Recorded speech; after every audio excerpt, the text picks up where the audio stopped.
Hello friends, welcome to my YouTube channel. My name is Harjeet Kaur. हम कर रहे थे बायो के ऑब्जेक्टिव क्वेश्चंस, जिसमें हमारा टॉपिक चल रहा है ह्यूमन फिजियोलॉजी। तो ह्यूमन फिजियोलॉजी के पहले के 40 क्वेश्चंस हम ऑलरेडी डिस्कस कर चुके हैं। तो आज हम शुरू करेंगे क्वेश्चन नंबर 41 से। उससे पहले हम बात कर लेते हैं पीडीएफ की। तो इसकी पीडीएफ आपको कहाँ मिलेगी? तो पीडीएफ मिलेगी मेरे टेलीग्राम चैनल पर, जिसका लिंक आपको नीचे डिस्क्रिप्शन बॉक्स में मिल जाएगा। राइट, तो शुरू करते हैं। क्वेश्चन नंबर 41 है, weight of human brain in grams. Human brain का वेट कितना होता है? ह्यूमन ब्रेन का जो अप्रॉक्सीमेट वेट रहता है वो वेरी करता है 300 से लेकर 1400 ग्राम्स के बीच में। राइट, 1300 से 1400 ग्राम्स के बीच में ये वेरी करता है। तो एवरेज वेट कितना आ जाएगा? 1350 ग्राम्स। अगर हम बात करें न्यू बॉर्न की, तो न्यू बॉर्न जो होते हैं उनका ब्रेन का वेट कितना रहता है? उनके ब्रेन का वेट होता है 350 ग्राम से लेकर 400 ग्राम्स तक होता है न्यू बॉर्न बेबी के ब्रेन का वेट।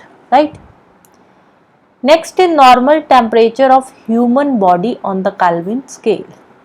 ह्यूमन बॉडी का केल्विन स्केल पे वेट कितना रहता है? केल्विन स्केल पे वेट होता है 310 केल्विन। कितना होता है? 310 केल्विन। सेल्सियस की बात करें तो 37 डिग्री सेल्सियस होता है, 36.9 कई जगह पे लिखा होता है। और फ़ारेनहाइट की बात करें 98.4 डिग्री फ़ारेनहाइट तक टेम्परेचर रहता है। राइट, अलग अलग जो है यूनिट्स, उनमें अलग अलग वेट रहता है, अलग अलग टेम्परेचर होता है। केल्विन स्केल पे 310 केल्विन, सेल्सियस पे 37 डिग्री और फ़ारेनहाइट पे 98.4 डिग्री। नेक्स्ट है, if the radius of blood vessels decrease the blood pressure will. अब देखो, ब्लड वेसल्स का रेडियस हमने डिक्रीज कर दिया है।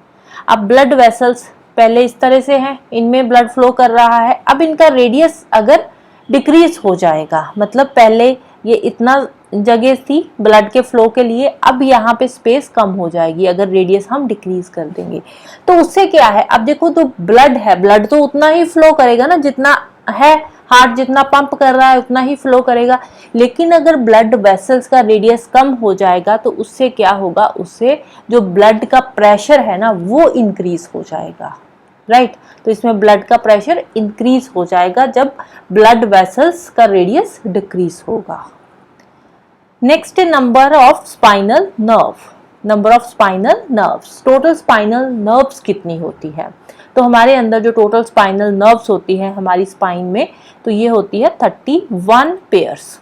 कितने पेयर्स होते हैं? 31 पेयर्स होते हैं स्पाइनल नर्व्स के। तो आंसर आ जाएगा option D, none of these. अब ये जो 31 पेयर्स होते हैं, इसमें से सर्वाइकल वर्टिब्रा में 8 पेयर्स आते हैं। सर्वाइकल वर्टिब्रा में 8 पेयर्स आते हैं। और थोरेसिस वर्टिब्रा में टोटल कितने पेयर्स आते हैं? 12 पेयर्स। इसमें आ जाते हैं 12 पेयर्स। और लंबर वर्टिब्रा में होते हैं 5 पेयर्स। सैक्रम के अंदर अगेन 5 पेयर्स होते हैं। और एक पेयर होता है कॉक्सिक्स का, एक पेयर होता है कॉक्सिक्स का। राइट, तो इनको टोटल अगर आप प्लस करोगे तो ये कितने बन जाएंगे? 31 पेयर्स बन जाएंगे। राइट, अब यहाँ पे जो सर्वाइकल वर्टिब्रा है ये C7 तक है, इसके 8 पेयर्स होते हैं। राइट, नेक्स्ट है मेन फंक्शन ऑफ स्केलेटन। जो हमारा स्केलेटन होता है उसका मेन फंक्शन क्या है? हमारे स्केलेटन का जो मेन फंक्शन होता है वो होता है हमारी बॉडी को शेप प्रोवाइड करवाना। मेन फंक्शन क्या है स्केलेटन का? To provide the shape of body. हमारी बॉडी को शेप प्रोवाइड करना स्केलेटन का मेन फंक्शन होता है। इसके अलावा स्केलेटन के और क्या फंक्शंस होते हैं? ये हमारे ऑर्गन्स को प्रोटेक्ट करता है हमारे ऑर्गन्स को। राइट, इसके अलावा ये मूवमेंट में हेल्पफुल होता है। स्केलेटन जो होता है ये बॉडी मूवमेंट में हेल्पफुल होता है और मेन फंक्शन है हमारी बॉडी को शेप प्रोवाइड करना। नेक्स्ट है in whole body mass the percentage of blood. हमारा जो टोटल बॉडी मास है उसमें ब्लड की परसेंटेज कितनी होती है, तो ब्लड की परसेंटेज रहती है 7 to 8% में, 7 to 8% में वेरी करती है। तो आंसर आ जाएगा ऑप्शन ए 8%। अराउंड 5 लीटर के करीब हमारी बॉडी में ब्लड होता है, 5 लीटर के करीब ब्लड जो है वो हमारी बॉडी में रहता है अप्रॉक्सीमेटली।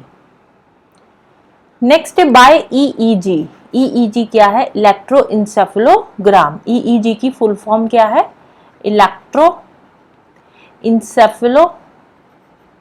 इंसेफेलोग्राम। ईईजी की फुल फॉर्म क्या है? इलेक्ट्रोइंसेफेलोग्राम। ईईजी से हम कौन सी चीज को ऑब्जर्व करते हैं, कौन सा बॉडी पार्ट है जिसको हम ऑब्जर्व करते हैं ईईजी के थ्रू? ईईजी के थ्रू हम ऑब्जर्व करते हैं इलेक्ट्रिकल एक्टिविटी ऑफ ब्रेन। किसकी एक्टिविटी? इलेक्ट्रिकल, ब्रेन की इलेक्ट्रिकल एक्टिविटी को ऑब्जर्व किया जाता है ईईजी के टेस्ट के थ्रू।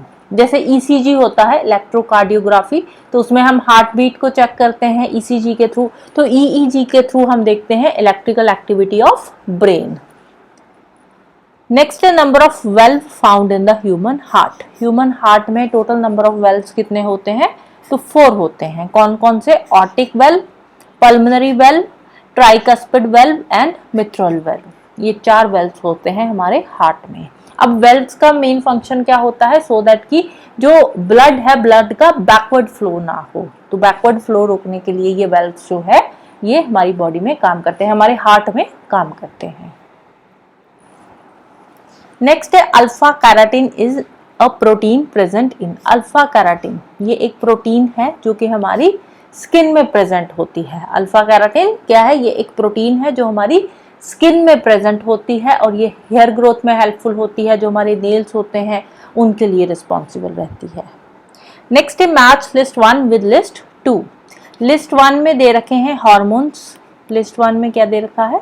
हार्मोन्स दे रखे हैं, और लिस्ट 2 में वो किसके लिए रिस्पॉन्सिबल होते हैं? सबसे पहला है एड्रेनालाइन। एड्रेनालिन जो हार्मोन है ये रिस्पॉन्सिबल होता है एंगर, फियर, डेंजर के लिए। एस्ट्रोजन हार्मोन जो होता है ये फीमेल्स में होता है, तो ये ए का ए के साथ मैच हो जाएगा। एस्ट्रोजन ये फीमेल में होता है। इंसुलिन ग्लूकोज के लिए रिस्पॉन्सिबल होता है। और फेरोमोन्स जो होते हैं ये पार्टनर्स को अट्रैक्ट करते हैं through the sense of smell. Next है match list 1 with list 2। List 1 में ये दे रखे हैं ड्रग्स के नाम, और लिस्ट 2 में है कि वो किस चीज के लिए रिस्पॉन्सिबल है, कौन सी ड्रग हम किस चीज के लिए लेते हैं। सबसे पहले है एट्रोपिन। एट्रोपिन जो होती है ये प्यूपिल की डायलेशन के लिए रिस्पॉन्सिबल होती है। एट्रोपिन प्यूपिल की डायलेशन के लिए होती है। सेकंड है ether. Ether is responsible for local anaesthesia. Local anaesthesia के लिए ईथर को यूज किया जाता है। नाइट्रोग्लिसरीन। नाइट्रोग्लिसरीन ये हार्ट बीट के लिए होती है। और पायरेथ्रिन ये मॉस्किटो कंट्रोल के लिए यूज करी जाती है। नेक्स्ट है match list 1 with list 2। List 1 में एंडोक्राइन ग्लैंड्स के नाम दे रखे हैं, और लिस्ट 2 में कौन सा हार्मोन्स वो ग्लैंड सिक्रीट करती है वो हमें बताना है। सबसे पहले है गोनेड्स। गोनेड्स कौन सा हार्मोन प्रोड्यूस करते हैं? तो गोनेड्स सिक्रीट करते हैं प्रोजेस्टेरॉन। गोनेड्स सिक्रीट करते हैं प्रोजेस्टेरॉन। पिट्यूटरी ग्लैंड ये सिक्रीट करती है ग्रोथ हार्मोन्स। पैनक्रियास ये इंसुलिन, जो पैनक्रियास है ये इंसुलिन की सिक्रीशन के लिए रिस्पॉन्सिबल होती है। और एड्रीनल ये कॉर्टिसोन के लिए रिस्पॉन्सिबल होती है।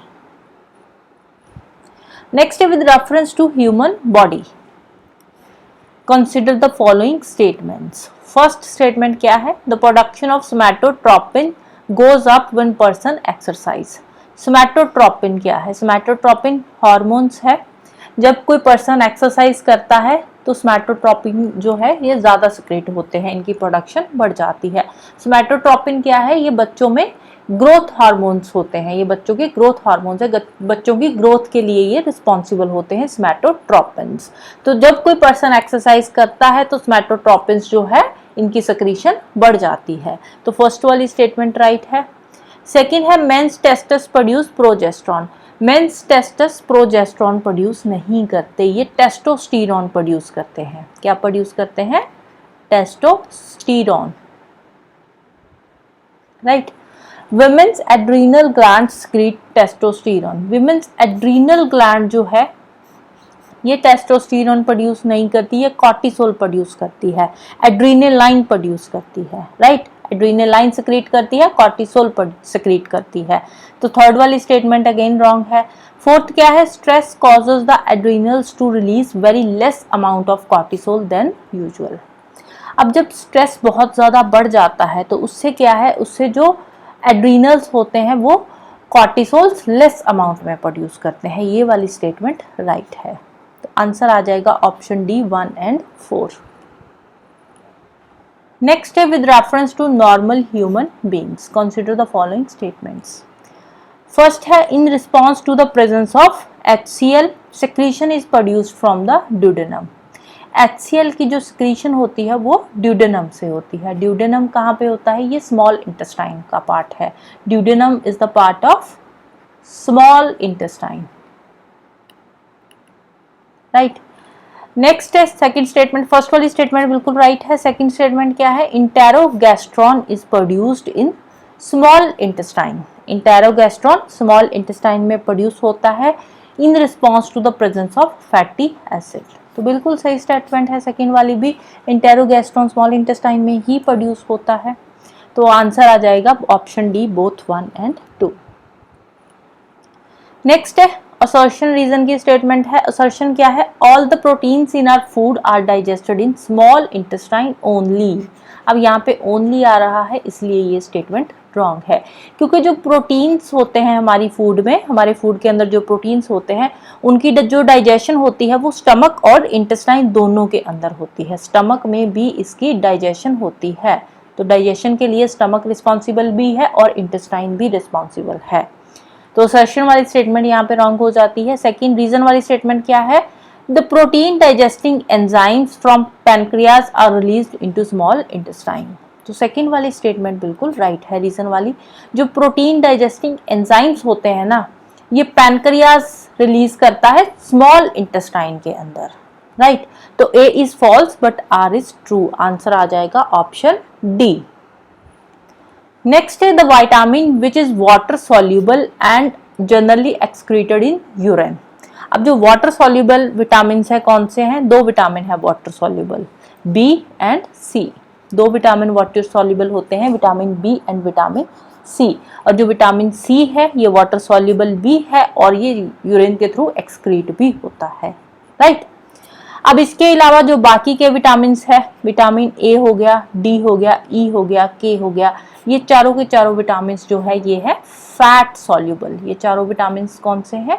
ये फैट सॉल्यूबल विटामिन है। तो इसको याद आप कैसे रख सकते हो? इसको अगर हम उल्टा लिख दे KEDA, कीड़ा, राइट। तो कीड़ा से आप इसको याद रख सकते हो। कीड़ा क्या है? ये फैट सॉल्यूबल है, राइट।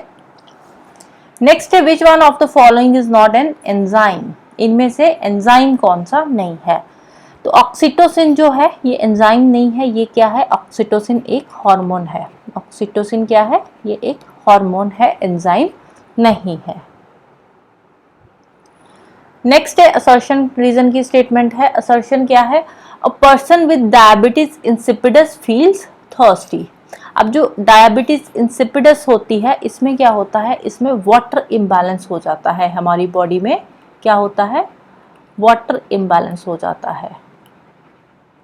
वाटर इम्बैलेंस होता है जिसकी वजह से क्या है, जो पर्सन है वो ज्यादा यूरिनेट करता है देन यूजुअल जैसे हम वॉशरूम जाते हैं तो उससे ज्यादा यूरिनेट करता है पर्सन जिसको डायबिटीज इंसिपिडस होती है। क्यों? क्योंकि वाटर इम्बैलेंस हो जाता है जिसकी वजह से ज्यादा यूरिनेट ज्यादा करेगा तो ज्यादा प्यास भी लगेगी, ज्यादा थर्स्टी फील करेगा, राइट। तो रीजन जो असर्शन वाली स्टेटमेंट है वो राइट है। रीजन वाली स्टेटमेंट क्या है? A person with diabetes insipidus suffers from excess secretion of vasopressin. Reason वाली स्टेटमेंट रॉन्ग है। अब जिस बंदे को डायबिटीज इंसिपिडस होता है उनमें एक्सेसिव सिक्रीशन वैसोप्रेसिन की नहीं होती, राइट। तो जो रीजन वाली स्टेटमेंट है वो रॉन्ग है। ए वाली जो है ट्रू है। A is true but R is false. Next है assertion, drinking of whisky increase the frequency of urination. आप जो विस्की ज़्यादा पी लेते हैं तो यूरिनेशन की जो फ्रीक्वेंसी है वो भी ज़्यादा बढ़ जाती है। बिल्कुल सही स्टेटमेंट है। रीज़न क्या बोल रही है? Alcohol intake speed up the secretion of vasopressin in the body.